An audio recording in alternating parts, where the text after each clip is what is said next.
이 세상엔 작은 친절이 누군가의 삶을 바꿀 수 있는 힘이 있습니다. 오늘은 작은 제과점에서 일어난 따뜻한 이야기를 들려드리겠습니다. 종업원이 몇 명 안 되는 작은 제과점이 있었습니다. 이 제과점에는 19살 먹은 여자 종업원이 하나 있었습니다.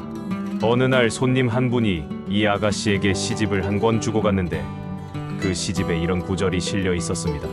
조그만 가게임을 부끄러워하지 말라. 그 조그만 가게에 당신의 인정과 사랑을 가득 채워라. 아가씨는 이 시에 감명을 받았고 그대로 행동에 옮겼습니다. 항상 누구보다 따뜻한 마음으로 모든 손님에게 친절히 대했습니다. 하루는 이 아가씨가 종업원 중에서 가장 늦게 가게 정리를 한 뒤 문을 걸어 잠그고 밖으로 나왔습니다. 그런데 가만 보니 저 앞에 지붕 위에 눈을 잔뜩 뒤집어 쓴 웬 승용차 한 대가 멈칫멈칫하며 무슨 가게를 찾는 것 같았습니다. 저만치 가다가 뒤돌아보니 그 차는 다름 아닌 자기네 제과점 앞에 멈춰섰습니다. 아가씨는 무슨 일인가 하여 얼른 달려가 자동차 유리창을 두드렸습니다. 그러자 이내 차창이 열리면서 어떤 남자의 얼굴이 나타났습니다. 이윽고 남자가 말했습니다. 저는 오늘 하루 종일 운전하여 여기까지 왔습니다. 지금 제 어머니는 암으로 병원에 입원해 계십니다. 남자는 다짜고짜 그렇게 말하더니 다시 여기까지 온 이유에 대해 설명하기 시작했습니다.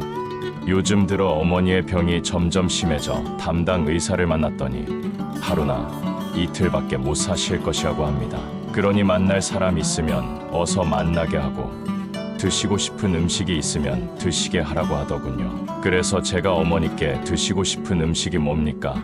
하고 물었지요. 그랬더니 어머니가 말씀하시길 예전에 어떤 도시에 가니까 아주 맛있는 제과점이 있더라. 그 집 과자가 먹고 싶구나 하시더군요. 저는 그건 어려운 일이 아니니까 당장 다녀오겠다고 하고 오늘 아침에 출발했습니다. 그런데 눈이 너무 많이 와서 고속도로가 밀리는 바람에 이렇게 밤 10시나 되어 이 도시에 도착하게 된 것입니다. 거기다 가게가 정확히 어딘지도 모를 뿐더러 짐작되는 제과점은 이미 문이 닫혀 있어서 실망하던 차에 이처럼 아가씨를 만나게 된 것입니다. 설명을 다 듣고 제과점 아가씨가 말했습니다.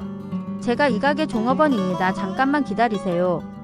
아가씨는 안으로 들어가 불을 켜고 난로까지 켠 다음 그 손님을 들어오게 했습니다. 그러고는 어떤 과자인지는 정확히 모르지만 병석에 누워 계신 분이니까 소화가 잘 되는 것, 부드러운 걸로 자기가 직접 골라드렸습니다. 과자 봉지를 건네면서 아가씨는 친절하게 인사를 건넸습니다. 눈길이 미끄러우니 조심해서 가세요. 그러자 손님이 지갑을 꺼내며 물었습니다. 값이 얼마입니까? 아, 돈은 받지 않겠습니다. 아니, 왜요? 손님이 놀라서 쳐다보자 아가씨가 가볍게 미소 지으며 말했습니다. 이 세상에서 마지막으로 저희 가게 과자를 잡숫고 싶다는 분께 돈을 받고 드리고 싶지는 않군요. 저희 제과점에서 드리는 적은 성의로 생각하시고 그냥 가져가세요. 그 대신 혹시 과자가 더 필요할지도 모르니 명함을 두고 가시면 좋겠습니다. 손님은 매우 감격한 채 제과점을 떠났습니다. 손님이 나가자 아가씨는 자기 지갑에서 따로 과자값을 꺼내 그날 매상에 추가하였습니다. 그날 밤 아가씨는 꿈을 꾸었습니다. 그런데 묘하게도 얼굴도 알 수 없는 그 남자의 어머니가 꿈에 나왔습니다.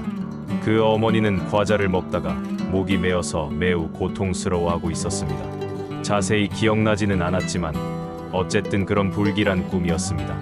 아가씨는 다음 날 출근하자마자 마음에 집히는 데가 있어 명함의 연락처로 전화를 걸었습니다. 그러자 어제의 그 남자가 전화를 받았습니다.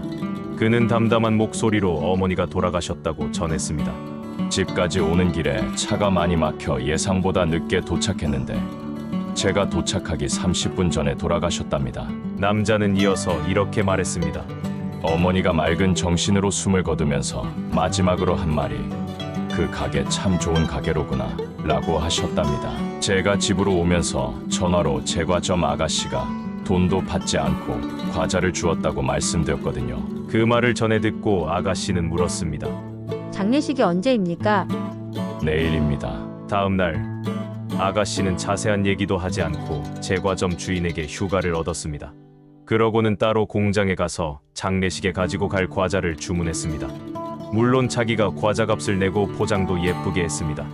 아가씨는 과자 꾸러미를 들고 그 길로 길을 떠나 장례식에 참석했습니다. 장례식장에서 뜻밖의 아가씨를 다시 보게 되자 과자를 사갔던 그 손님은 깜짝 놀랐습니다. 아가씨는 영단의 향을 사르고 마음속으로 이렇게 축원했습니다.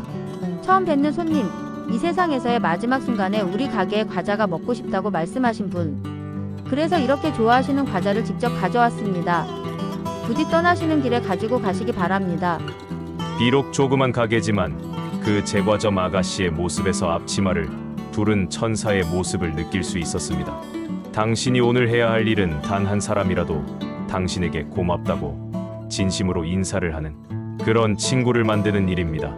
감동이 있었다면 좋아요, 구독 부탁합니다.